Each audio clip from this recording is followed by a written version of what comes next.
That's going to bring day 23 to a close. We got a lot done today. We got all the little small stuff in 3 coats of epoxy primer, so that's all ready for the first block sanding tomorrow. I'm probably not going to block sand that. I think I'm just going to put 320 on the DA and just go over it with that. There's too many curves on those parts. So we got the cowl, the little front valence panels, the inspection lids. I'll probably block those because those go on top of the hood.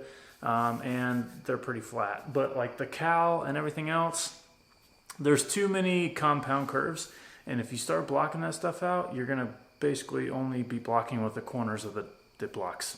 I'm just gonna use 320 grit on the DA and call it good on that stuff. We'll still use the guide coat, but the first 3 coats of high build primer are on all of those little pieces.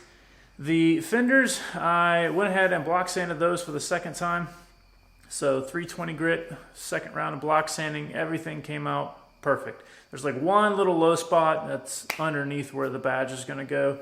So I'm not too particularly worried about spot building that once again and then block sanding it all down. So all I'm going to do tomorrow is just come out here and put 2 coats of high build on that, give that time to dry, and then it's going to go in the pile of all the ready to be wet sanded parts.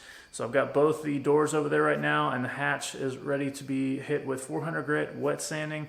And tomorrow, after I get 2 more coats of high build on these, front fenders will be in the same category. So we're moving right along. Day 23 is done.